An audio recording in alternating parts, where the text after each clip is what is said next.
केंद्रीय मोटर वाहन नियम 1989 में ये संशोधन किया है कि 1 अप्रैल 2021 के बाद भारत में बेचे जाने वाली सभी नई कारों के मॉडल में ड्यूल यानी ड्राइवर और पैसेंजर दोनों के लिए एयरबैग अनिवार्य होंगे। नियमानुसार 31 अगस्त 2021 तक सभी मौजूदा कार मॉडल में ड्राइवर साइड सीट पर एयरबैग स्थापित करना अनिवार्य है। SRS यानी सप्लीमेंटल रिस्ट्रेंट सिस्टम कैसे काम करता है? एक्टिव सेफ्टी, प्राइमरी सेफ्टी, जो सिस्टम वाहन की संभावित दुर्घटना से बचने में मदद करते हैं वे सक्रिय सुरक्षा या एक्टिव सेफ्टी प्रणाली में शामिल होते हैं। ये सिस्टम है ब्रेक सिस्टम, ABS यानी anti skid braking system, ESP यानी electronic stability programme, brake assist, passive safety, secondary safety, जो सिस्टम क्रैश या एक्सीडेंट की स्थिति में यात्रियों की सुरक्षा में मदद करते हैं वे पैसिव सेफ्टी सिस्टम में शामिल होते हैं। उदाहरण के लिए SRS सिस्टम को सक्रिय करने के लिए ड्राइवर द्वारा किसी कार्रवाई की आवश्यकता नहीं होती है, इसलिए इसे निष्क्रिय सुरक्षा यानी कि पैसिव सेफ्टी उपकरण कहा जाता है। ये प्रणालियां हैं airbag, seat belt pre-tensioner, anti intrusion reinforcement, collapsible steering system, bonnet restraint hook इत्यादि। तृतीयक सेफ्टी, क्रैश या दुर्घटना के बाद आपातकाल स्थिति में बचाव कर्मी दल को तुरंत कार्य करने के लिए तृतीयक सेफ्टी सिस्टम का उपयोग होता है। ये सिस्टम है GSM और GPS द्वारा आपातकालीन कॉल प्रणाली, hazard warning light indicator, auto fuel pump cut off, ये गैसोलीन इंजन में होता है। दुर्घटना होने पर ऑटो डोर अनलॉकिंग। आइए हम जानते हैं कि क्रैश तीव्रता के स्तर क्या होते हैं। प्रथम स्तर, चलती हुई कार के आगे से आने वाला वाहन या कोई बाधा। द्वितीय स्तर, कार के अंदरूनी हिस्से और सवार यात्री के बीच टकराव। तृतीय स्तर, पैसेंजर के अंदरूनी अंगों के बीच में टकराव, जैसे कि दिमाग का खोपड़ी से टकराना, जिससे जान भी जा सकती है। एयरबैग शरीर के आगे बढ़ने की गति को कम करता है, जिससे अंदरूनी अंग को कम चोट आती है। कार के अधिकांश मॉडलों में 4 चैनल एयरबैग सिस्टम होते हैं। इसके पार्ट हैं ड्राइवर और passenger airbag inflator module, driver और passenger seat belt pretensioner, forward impact sensor, SDM यानी sensing and diagnostic module. SDM के प्रमुख घटक हैं गायरोस्कोप, ये यॉ रेट का पता लगाता है। रोल ओवर सेंसर, कार पलटने की स्थिति का पता लगाता है। एक्सेलेरोमीटर, कार की गति और दिशा का पता लगाता है। इलेक्ट्रोलाइट कैपेसिटर, ये इलेक्ट्रिक एनर्जी को संग्रहित करता है। हालांकि आधुनिक कारों में एयरबैग के कई प्रकार होते हैं। एयरबैग स्थान के आधार पर एयरबैग के प्रकार हैं ड्राइवर एयरबैग, ड्राइवर सीट के लिए स्टीयरिंग व्हील के केंद्र में स्थित होती है। साइड कर्टेन एयरबैग, जिसे थोरैक्स एयरबैग भी कहते हैं, ये सीट में या कार के दरवाजे में स्थित होते हैं। सीट माउंटेड एयरबैग, जो कि पिछली सीट पर बैठे पैसेंजर्स के लिए होते हैं। नी एयरबैग, ये घुटने को चोट से बचाते हैं। इन्फ्लेटेबल सीट बेल्ट एयरबैग, ये सीट बेल्ट पर स्थित होती है और क्रैश के दौरान ड्राइवर या पैसेंजर को सीट बेल्ट से होने वाली चोट से बचाता है। ध्यान में रखने वाली एक अत्यंत महत्वपूर्ण बात यह है कि सीट में स्थित एयरबैग वाले वाहन में सीट कवर लगाना मना है। पेडेस्ट्रियन एयरबैग, ये कुछ आधुनिक वाहनों में पैदल यात्रियों को चोट से बचाने के लिए होती है। Vehicle roll over airbag, car के पलट जाने पर ये एयरबैग सुरक्षा प्रदान करती है। इन सभी एयरबैग की बनावट अलग होती है, मगर उनके सक्रिय होने की कार्यप्रणाली लगभग समान होती है। एयरबैग सही तरीके से और सही समय पर सक्रिय होने के लिए सेंसर का कैलिब्रेट होना जरूरी है और ये इसलिए भी महत्वपूर्ण है कि जरूरत ना होने पर एयरबैग कार्यान्वित न हो। इसका मतलब है कि SRS यानी सप्लीमेंट्री रिस्ट्रेंट सिस्टम को सर्विस के दौरान निर्माता के निर्देशानुसार जांच जरूरी है। आइए अब हम एयरबैग खुलने की यानी एयरबैग डिप्लॉयमेंट की प्रक्रिया और उसके पार्ट्स की जानकारी लेते हैं। SDM यानी sensing and diagnosis module crash की तीव्रता तय करता है। ये विशिष्ट स्थान पर स्थित इम्पैक्ट सेंसर के जानकारी के आधार पर होता है। निर्देशित शक्ति का टकराव सुनिश्चित करने पर ही एयरबैग और प्रीटेंशनर को SDM सक्रिय करता है। टकराव निर्देशित मात्रा से कम होने पर केवल सीट बेल्ट प्रीटेंशनर कार्यान्वित होते हैं। आमतौर पर इम्पैक्ट सेंसर या एक्सेलेरोमीटर पीजो इलेक्ट्रिक या कैपेसिटिव प्रकार के होते हैं। पीजो इलेक्ट्रिक सेंसर में एक पीजो इलेक्ट्रिक पदार्थ होता है जो टकराव होने के बाद ऐंठ जाता है। इस मरोड़ की वजह से और उसके अनुपात में इलेक्ट्रिक वोल्टेज पैदा होता है। सेंसिंग एंड डायग्नोसिस मॉड्यूल को पीजो इलेक्ट्रिक मरोड़ की दिशा से टकराव की दिशा का पता चलता है।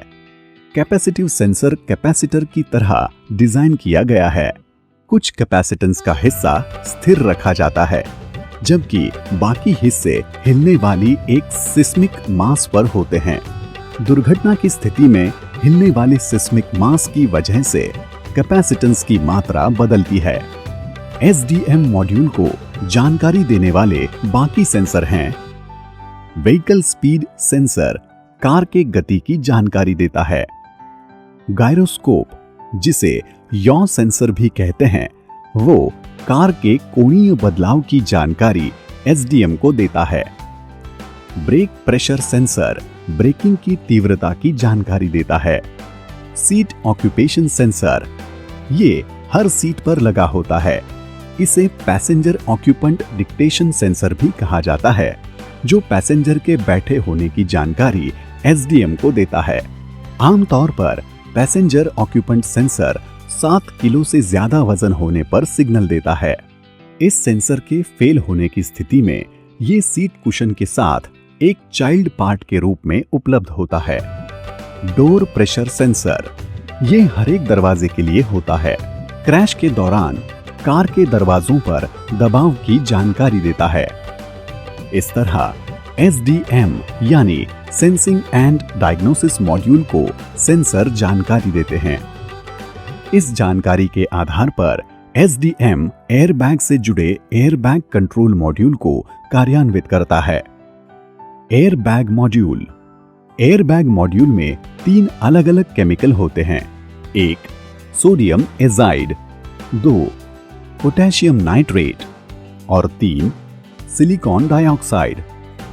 एयरबैग कार्यान्वित यानी सक्रिय होने की प्रक्रिया।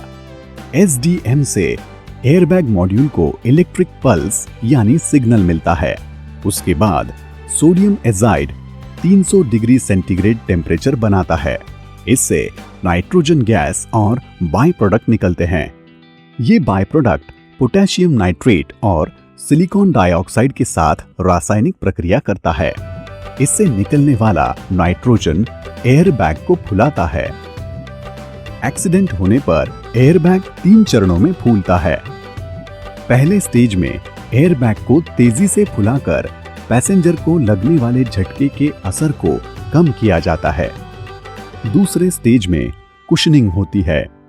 तीसरे स्टेज में एयरबैग से हवा को वातावरण में छोड़कर पैसेंजर की घुटन को कम किया जाता है।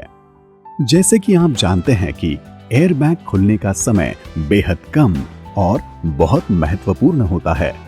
आइए अब हम एक्सीडेंट और एयरबैग खुलने की प्रक्रिया को लगने वाले टाइम इंटरवल को एक उदाहरण के साथ समझते हैं। समय की ये गिनती मिली सेकेंड्स में होती है। कार क्रैश होने के बाद क्रैश सेंसिंग 4 मिली सेकेंड में सेंसर के द्वारा हो जाता है। क्रैश के 25 मिली सेकेंड के अंदर एयरबैग को कार्यान्वित करने का निर्णय SDM लेता है तथा इन्फ्लेटर इग्नाइट होता है। क्रैश के 40 मिली सेकेंड के अंदर नाइट्रोजन गैस बाहर निकल के एयरबैग कार्यान्वित हो जाती है।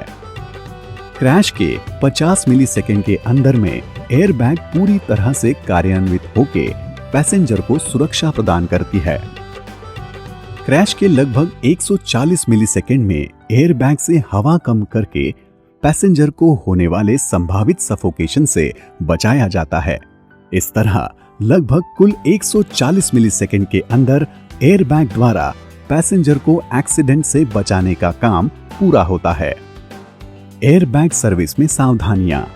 एयरबैग सर्विस करते समय सही कार्य पद्धति का पालन ना करने पर मैकेनिक को चोट लग सकती है या कभी पार्ट को क्षति पहुंचने से एक्सीडेंट के समय एयरबैग न खुलने की संभावना होती है। खुली हुई एयरबैग के साथ काम करते हुए हैंड ग्लव और सेफ्टी गॉगल पहनें। एयरबैग की कोई भी सर्विस करने से पहले इग्निशन को ऑफ करें तथा बैटरी केबल नेगेटिव को निकालें। इग्निशन बंद करने के बाद 90 सेकंड तक काम शुरू ना करें, क्योंकि एसडीएम में जमा की गई इलेक्ट्रिक एनर्जी से एयरबैग एक्टिवेट हो सकता है। एयरबैग सिस्टम के साथ और कोई नजदीकी सिस्टम का सर्विसिंग करते हुए ये ध्यान रखें कि एयरबैग का काम पहले करके फिर दूसरा काम करें। ऐसा ना करने पर दूसरी सिस्टम का काम करते हुए एयरबैग ना चाहते हुए भी कार्यान्वित हो सकता है। एयरबैग सिस्टम पार्ट के नजदीक स्थित स्टीयरिंग व्हील, डैशबोर्ड या और पार्ट पर मॉडिफिकेशन ना करें। ऐसा करने पर इंजरी हो सकती है। 93 डिग्री सेंटीग्रेड से ज्यादा तापमान पर एयरबैग सिस्टम कार्यान्वित हो जाता है। इसलिए पेंट बेकिंग या जिस काम में ज्यादा तापमान की गुंजाइश है उसे करने से पहले एयरबैग सिस्टम के पार्ट को बाहर निकाल के दूर करें। एयरबैग के इन्फ्लेटर मॉड्यूल और सीट बेल्ट का रेजिस्टेंस कभी भी ना मापें। ऐसा करने पर टेस्टर में मौजूद इलेक्ट्रिक करंट एयरबैग को या प्री टेंशनर को एक्टिवेट कर सकता है। कार्यान्वित होने पर एयरबैग इन्फ्लेटर मॉड्यूल बहुत गर्म होता है। उस पर आगे का कुछ काम करने से पहले उसे ठंडा होने के लिए 30 मिनट इंतजार करें। एयरबैग सिस्टम के DTC कोड B अक्षर से शुरू होते हैं, क्योंकि ये बॉडी से संबंधित सिस्टम है। उदाहरण के लिए B0004 ड्राइवर नी बोल्स्टर डिप्लॉयमेंट कंट्रोल की खराबी दर्शाता है। यदि स्कैन टूल और SDM के बीच कम्युनिकेशन नहीं होता है तो ये जांचें। PC और स्कैन टूल के बीच कम्युनिकेशन की जांच करें। DLC पावर सर्किट और ग्राउंड सर्किट जांचें। DLC केबल जांचें। नए केबल से इसे बदली करके आप ये जांच कर सकते हैं। SRS सिस्टम से जुड़ी scan tool data definition. System ID 4 channel, ये इनिशिएटर सर्किट की संख्या दर्शाता है।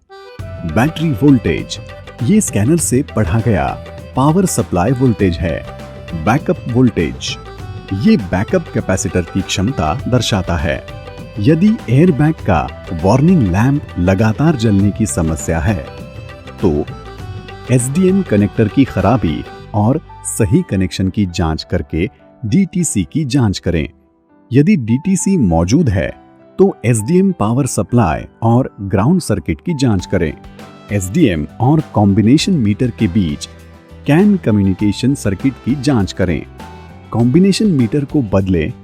इग्निशन ऑन करके जांचें कि एयरबैग वार्निंग लैंप जल रहा है या नहीं।